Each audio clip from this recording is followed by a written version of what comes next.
Oke ya, jadi perlu saya sampaikan bahwa kebutuhan di setiap pengguna dari sebuah sistem itu berbeda-beda. Ya, tidak semuanya sama, jadi tidak sama. Setiap setiap pengguna membutuhkan sistem itu tidak semuanya sama. Jadi contoh paling sederhana itu eee, ketika kebutuhan dari informasi mahasiswa gitu ya. Informasi mahasiswa antara dosen dengan kaprodi, dengan dekan, dengan rektor itu beda. Kalau dosennya mungkin yang penawaliannya perlu tahu nomor HP-nya, perlu tahu mungkin semester berapa gitu ya.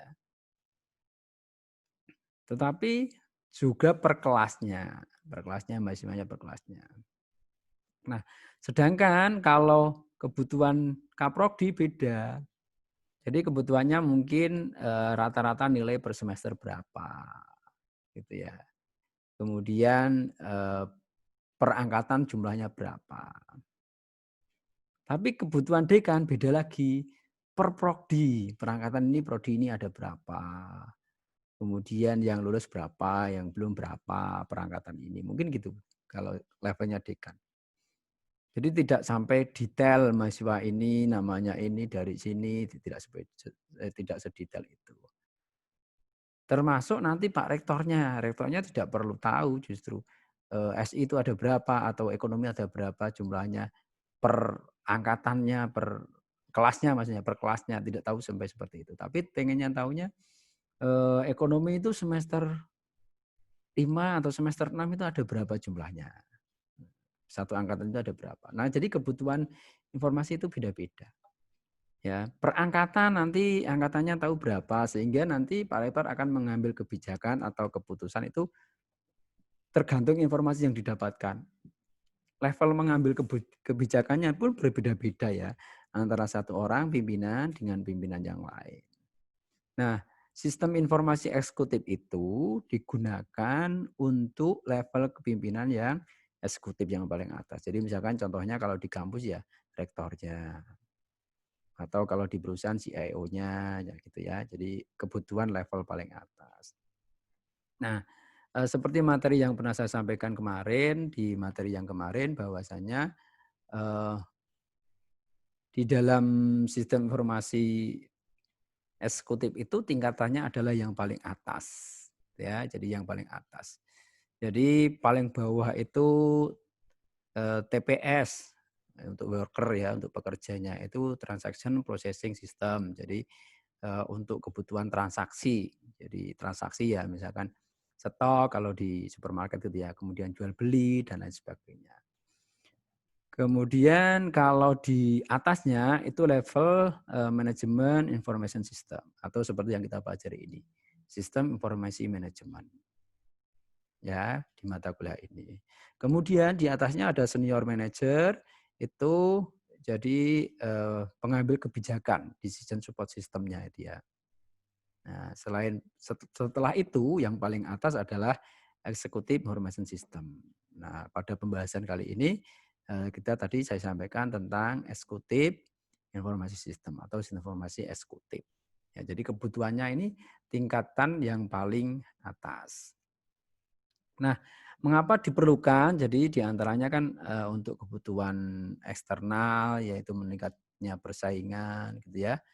Kemudian untuk mengantisipasi perubahan, ya, kebutuhan untuk mengakses database dan sebagainya.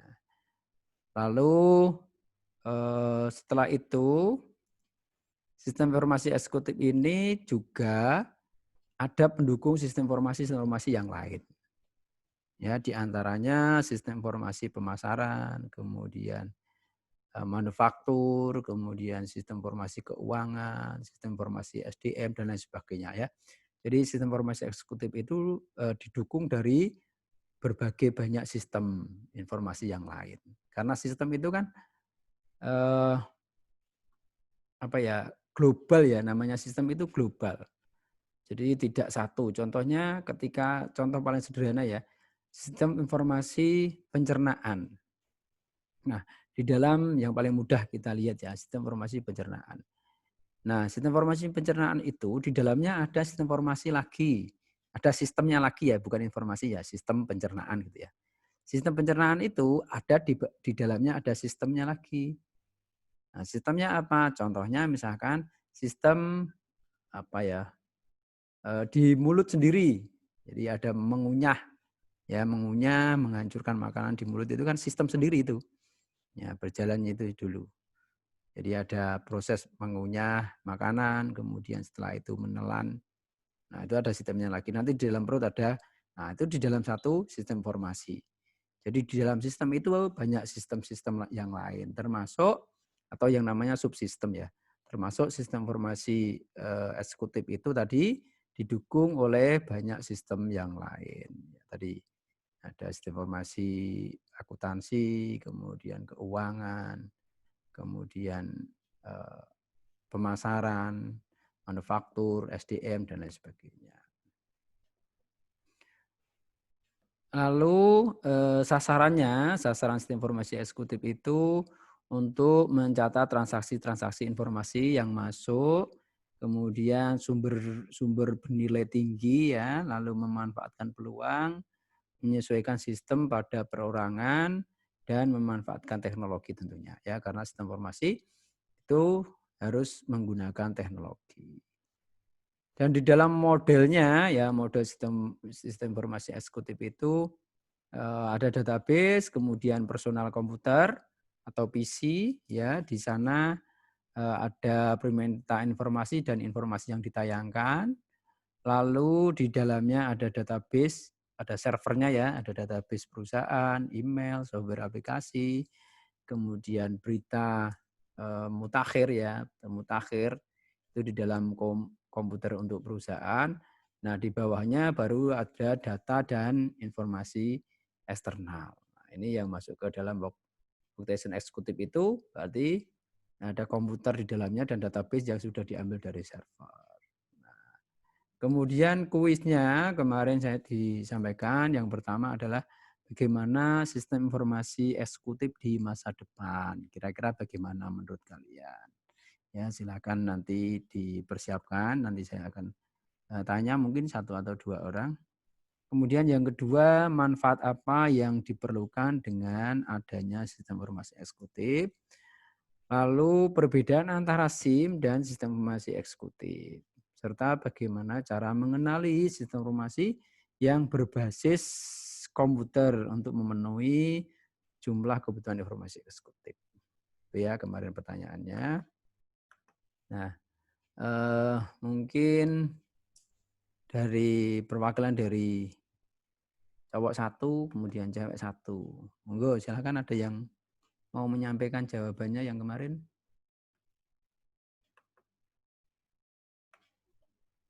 Kalau ada yang mau menyampaikan, monggo silakan menyampaikan. Mbak Debi Namira, halo selamat siang Mbak Debi, selamat pagi Mbak Debi. Mbak Debi dengar suara saya Mbak Debi?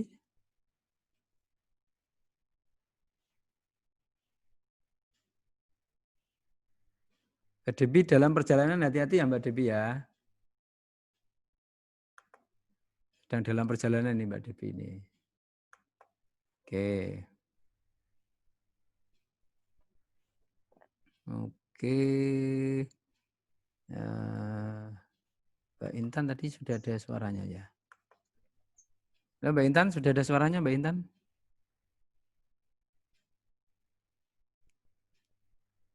Halo? Mic-nya belum di-on kan Mbak Intan? Ya Pak, sudah ada. Oke Mbak Intan. Kemarin Ya. jawabannya yang nomor satu apa Mbak? Bagaimana sistem informasi eksekutif di masa depan? Kira-kira jelaskan. Bisa Mbak Intan? Coba Mbak Intan. Jawabannya kemarin apa Mbak Intan? Informasi eksekutif tentunya itu di masa depan tuh sangat diperlukan dan benar-benar dimanfaatkan dengan baik. Karena jika dilihat dari definisi SIE yang menjelaskan bahwa SIE itu merupakan suatu sistem informasi yang menyediakan fasilitas fleksibel yang pastinya itu akan sangat membantu untuk mengakses informasi eksternal maupun internal yang berguna untuk mengidentifikasi dan mengenai peluang, dan juga dapat membantu untuk mengelola informasi tentang kinerja keseluruhan perusahaan. Itu jawaban Ya, saya waktu itu. oke, siap. Oke, terima kasih Mbak Intan ya. Jadi itulah kira-kira sistem informasi eksekutif di masa depan. Mungkin kalau ada jawaban yang lain bisa disampaikan juga boleh. Ya, oke, terima kasih Mbak Intan. Eh, Mas Indri, halo Mas Indri. Mas Indri kemarin jawabannya untuk yang nomor 2 Pak Mas Indri. Manfaat apa yang diperoleh dengan adanya sistem informasi eksekutif? Kemarin apa Mas jawabannya Mas?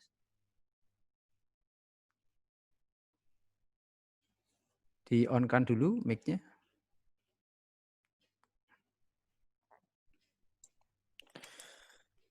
Jawaban saya manfaat bagi eksternal, meningkatkan persaingan.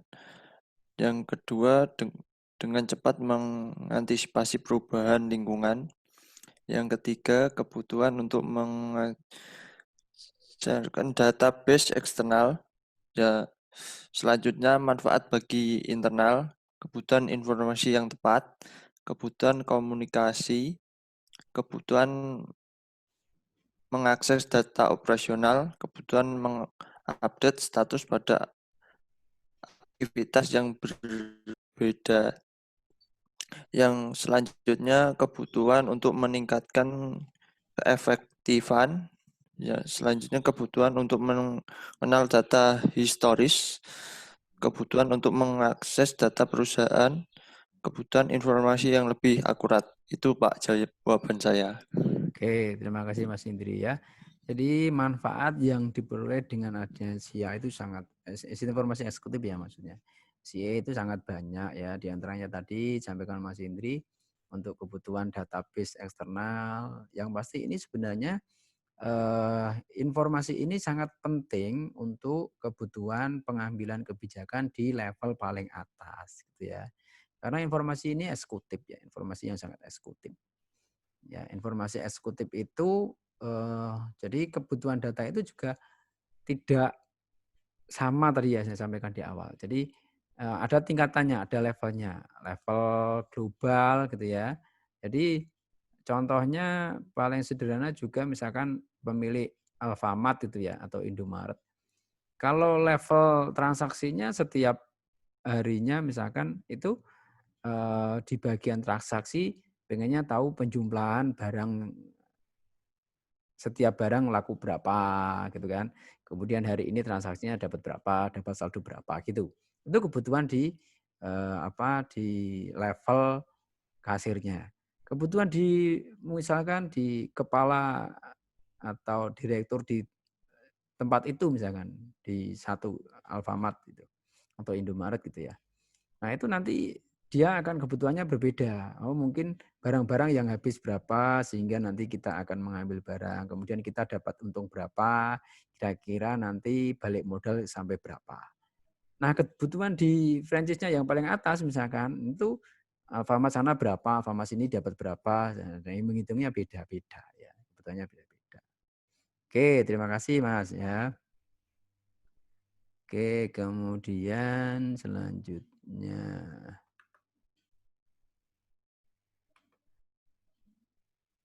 Oke, Mbak Uswatun Hasanah. Halo, selamat pagi Mbak Uswatun. Mbak Uswatun, bisa?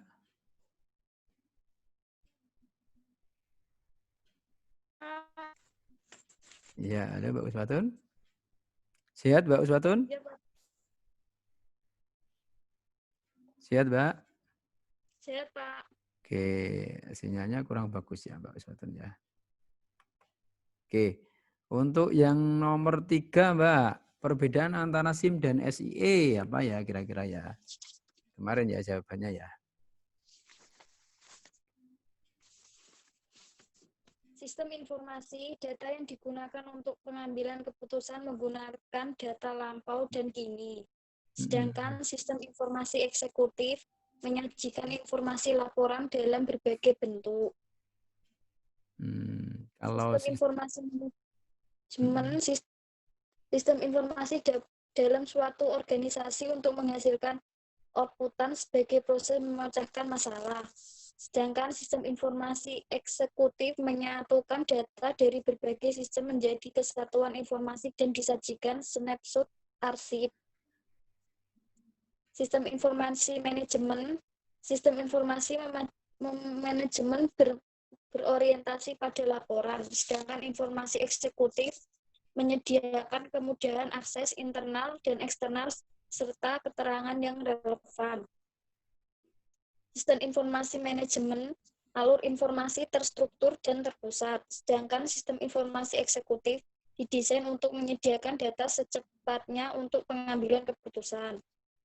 Sistem informasi manajemen bergabung pada alur data dan data gabungan, sedangkan sistem informasi eksekutif menganalisis, mengirimkan, dan menyajikan informasi.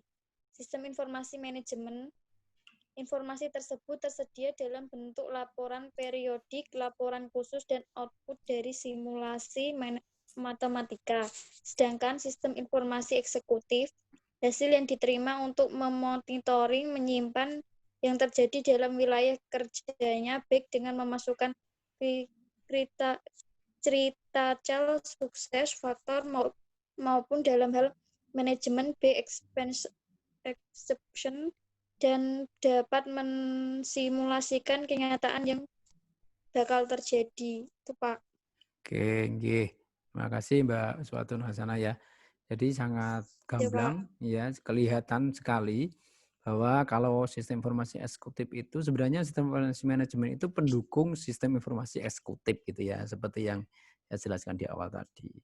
Jadi ada perbedaan ya, karena pendukung ya tentunya ada perbedaan. Di antaranya kalau sistem informasi manajemen itu sifatnya kebutuhan untuk priodi, kemudian untuk level-level manajerial gitu ya. Kemudian laporan-laporan yang sifatnya umum, periodik ya, bulanan, mingguan gitu. Kalau sistem informasi eksekutif itu gabungan dari berbagai sistem, kemudian dibutuhkan untuk kebutuhan eksekutifnya. Kebutuhan eksekutif tadi siapa ya? Pimpinan ya, pimpinan untuk kebutuhan manajerial tingkat atas. Ya, manajerial tingkat atas. Oke, terima kasih Mbak Uswatun Hasanah. Selanjutnya, oke, masih ada satu ya. Soal tadi ya.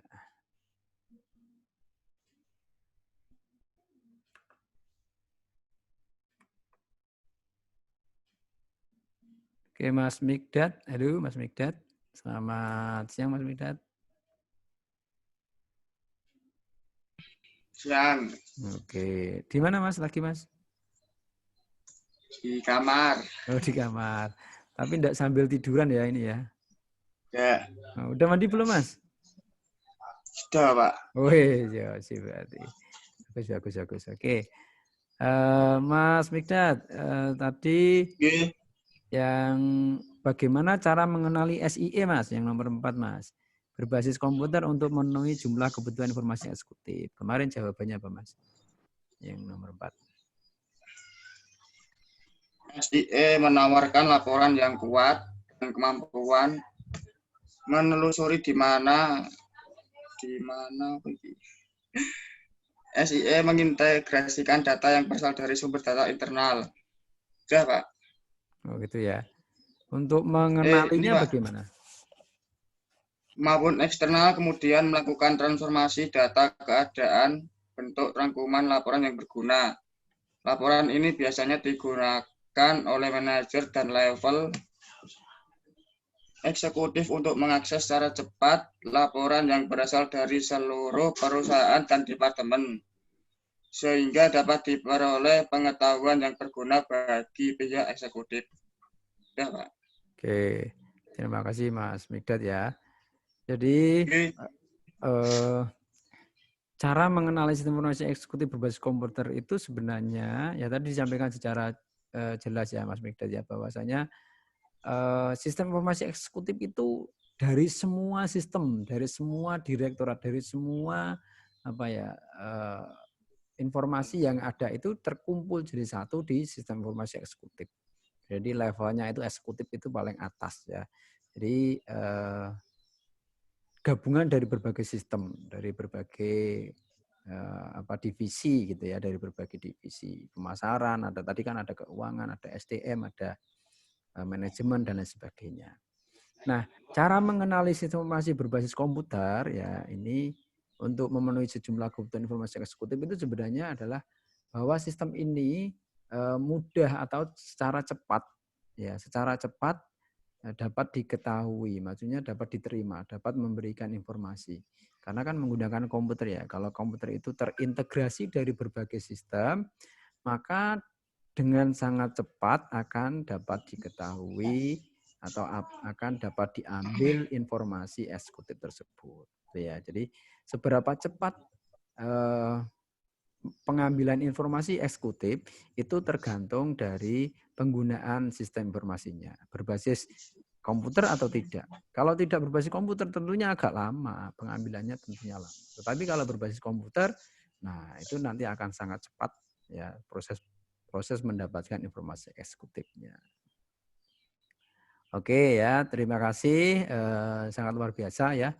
Jawaban-jawabannya tadi sudah disampaikan. Meskipun sebenarnya belum saya jelaskan di awal, tapi sudah bisa menjawab semua pertanyaan yang ada di materi. Oke. Mbak Rizka Putri. Halo, selamat pagi Mbak Rizka. Mbak Rizka kayaknya outdoor kan ya. Nggak hujan ya? Oh iya, nggak hujan. Halo Mbak Rizka Putri. Rizka Putri ya benar ya? Oke, ya enggak apa-apa. Belum bisa menyampaikan informasinya. Oke, saya rasa cukup ya pertemuan kali ini ya. Saya rasa cukup. Kemudian perlu saya informasikan bahwasanya nanti ujian akhirnya itu dimulai dari materi saya ya. Dari materi saya dipelajari saja. Ya isinya dari situ aja kok. Ya ini sekalian saya sampaikan kisi-kisinya. Jadi isinya ada di dalam materi-materi yang sudah saya sampaikan. Jadi UTS-nya kemarin sama Pak Utomo, kemudian nanti UAS-nya nanti sama saya ya.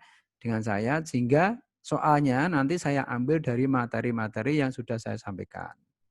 Yang kemarin dari materi awal sampai materi yang terakhir kemarin gitu ya.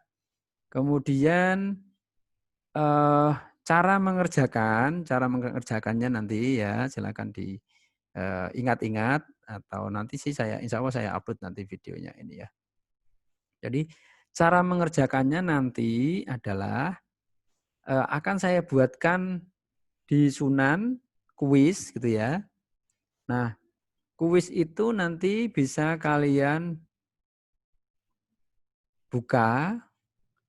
Nah, kuis itu insya Allah nanti biar kalian mudah untuk mengambilnya, akan saya buatkan gambar ya, berbentuk gambar. Nah, berbentuk gambar. Kemudian gambar itu kalian bisa download atau bisa langsung dibuka di sana. Soalnya seperti itu, 1 halaman. Kemudian atau kalau tidak gambar ya nanti tulisan saja nanti biar kalian bisa membuka semuanya. Kalau gambar nanti malah share-share ke teman-teman ya nanti ya. Ya, tapi enggak apa-apa sih sebenarnya karena gini. Wajib ya, prosedurnya harus wajib membuka soal. Ya, membuka soal. Karena beberapa kali ada yang tidak membuka soal tapi bisa memberikan jawaban. Ini rada aneh iki. Ya, duwe ilmu apa iki berarti ya. Soalnya orang dibuka tapi so ngei jawaban. Nah, ini kan rada aneh berarti. Ternyata sakti-sakti gitu ya mahasiswa saya itu ya. Ya jadi mungkin ngopi dari temannya, dikirimi temannya gitu soalnya kan. Makanya silakan wajib untuk membuka soal. Nah, setelah dibuka soalnya nanti silakan dibaca, boleh ditulis dan sebagainya. Kemudian submit saja. Membuka saja nanti akan terekam di sistem. Di Sunan akan kelihatan. Oh, misalkan Mas Andi, ini bukanya jam berapa, nanti kelihatan. Ya, Mas Aldi bukanya soalnya jam berapa, nanti kelihatan. Mbak Hani misalkan buka soalnya jam berapa, Mbak Rizka jam berapa, Mbak Uswatu jam berapa, itu kelihatan. Nah, nanti setelah membuka soal itu kalian kerjakan, kemudian ada waktu 3 jam, saya berikan waktu 3 jam, dari membuka soalnya sampai dengan mengupload hasil jawabannya. Ya, jadi diupload nanti modelnya kayak tugas kemarin, ya, diupload. Nah, jawabannya nanti ditulis di kertas pakai tulisan tangan. Ya, ditulis di kertas menggunakan tulisan tangan. Kemudian kertas itu silakan di-scan pakai cam scanner boleh. Silakan pakai aplikasi apa saja yang monggo. Saya biasanya pakai cam scanner. Di-scan boleh atau difoto boleh. Kemudian kan mungkin ya, mungkin bisa lebih dari 1 halaman. Kalau lebih dari 1 halaman kan motonya 1 atau 2 kali gitu nggih. Nah, itu silakan jadikan 1. Kalau gambar ya monggo, tapi sebaiknya pakai pakai PDF ya, cam scanner, atau mungkin gambar itu jadikan foto 2 kali kemudian dimasukkan di komputer, di-convert jadi PDF, dijadikan 1 file. Karena nguploadnya cuma 1 file. Kalau misalkan jenengan kok mengerjakannya tiba-tiba kok jadinya karena saking semangat nulisnya, jadinya 5 halaman misalkan. Ya per halaman itu jenengan foto satu-satu, kemudian dikasih keterangan nama dan NIM serta kelas, ya, nama, NIM, kelas. Di setiap halamannya, mata kuliah juga boleh. Di setiap halaman ya, jadi di setiap halaman. Kemudian dari misalkan 5 halaman itu tetap difoto satu-satu, kemudian jadikan 1 file. 1 file ya, bukan di zip ya. Kalau di zip nanti filenya akan pisah-pisah. 1 file. Nanti bentuknya PDF boleh atau mau taruh di Word. Jadi gambar hasil fotomu itu kan copy di Microsoft Word, halaman 1 ini, halaman 2 ini, halaman 3 ini, nanti diupload dari Word juga boleh. Monggo, terserah itu. Yang penting jadi 1 file, kemudian diupload. Nah, waktu mengerjakannya saya berikan waktu 1 hari. Ya, 1 hari. 1 hari dari jam 8 pagi nanti sampai jam 5 sore gitu ya, sampai jam 5 sore. Tapi ingat tadi, kalau buka soalnya jam 8 pagi, maka mengerjakannya harus menguploadnya jawabannya maksimal, kan 8 ya, 9, 10, 11. Jam 11 harus sudah upload. Ya. Kalau misalkan bukanya jam 10, maka ditambah 3 jam lagi. Ya, berarti 11, 12, jam 1 itu harus sudah upload. Itu. Ya, jadi tidak boleh nanti kelihatan di sistem bukanya jam 8, uploadnya jam 5. Nah, iki tidak boleh, nilainya tidak bisa maksimal ya. Boleh tapi nilainya tidak bisa maksimal. Ya, karena tadi saya batasi 3 jam dari membuka soalnya. Nah, berarti soalnya akan saya buka sampai jam 5 sore. Kemudian nanti waktu uploadnya baru dari jam 5. 6, 7, 8. Jam 8 malam saya tutup uploadnya. Gitu ya. Jadi monggo ada waktu sampai sekian.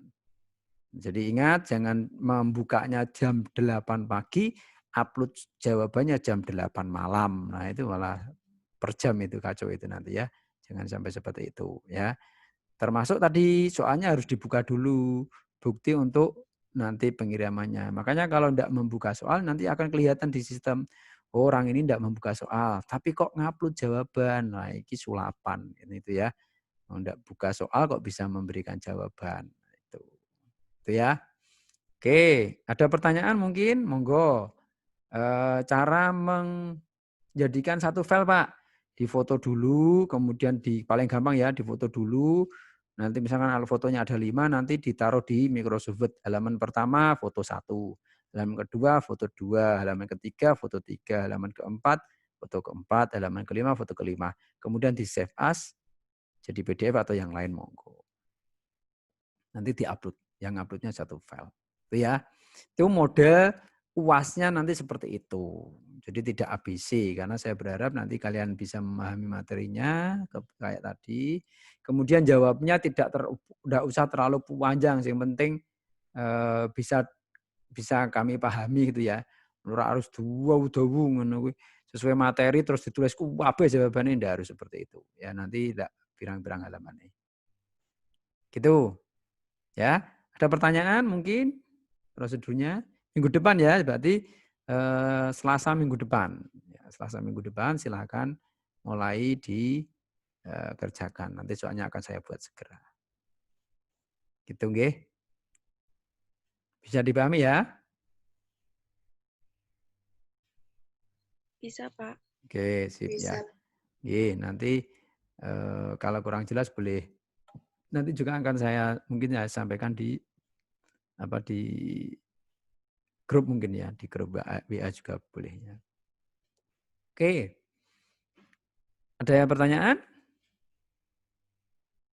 Tidak ada ya? Ya, Pak. Udah, oke. Kalau tidak ada, monggo yang belum menunjukkan oh Mbak Rizka Putri, oke, nggih, tidak apa-apa, Mbak.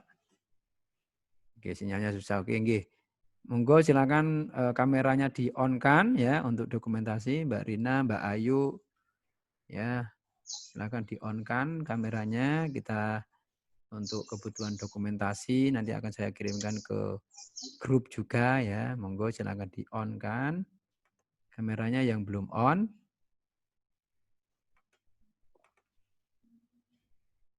Oke, ini ada tiga halaman ya, 3 screen.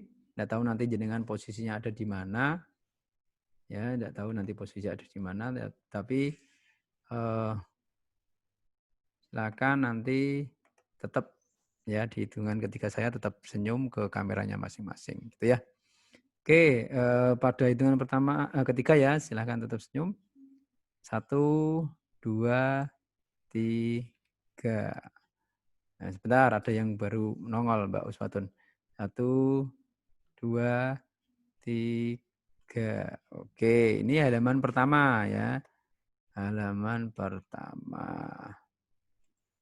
Oke, terus sekarang halaman yang kedua. Tidak tahu jenengan ada di posisi yang mana. Yang pasti, nah oke. Oke, 1, 2, 3. Oke, halaman kedua barusan. Kemudian halaman yang selanjutnya, halaman yang ketiga. Oke, Mbak Devi belum keluar. Mbak Yuli, oke sudah. Mbak Yuli, oke ya. 1, 2, 3. Oke, sebentar ada yang masuk. 1, 2, 3. Oke, saya rasa sudah cukup. Untuk pertemuan kali ini pembahasan tugas kemarin ya kita sudah selesaikan sama materi sudah saya sampaikan untuk di pertemuan yang kemarin. Terima kasih atas perhatiannya, kurang dan lebihnya mohon maaf ya. Jaga diri, jaga keluarga ya. Ingat pesan Ibu ya, 3M-nya jangan lupa karena ternyata masih ya kayaknya sih sudah enggak ada apa-apa gitu tapi ternyata ya Corona masih merajalela ya, semakin banyak korbannya ternyata. Gitu nggih. Oke, terima kasih atas perhatiannya, kurang dan lebihnya mohon maaf. Selamat pagi. Assalamualaikum warahmatullahi wabarakatuh. Waalaikumsalam warahmatullahi wabarakatuh. Oke, terima kasih ya.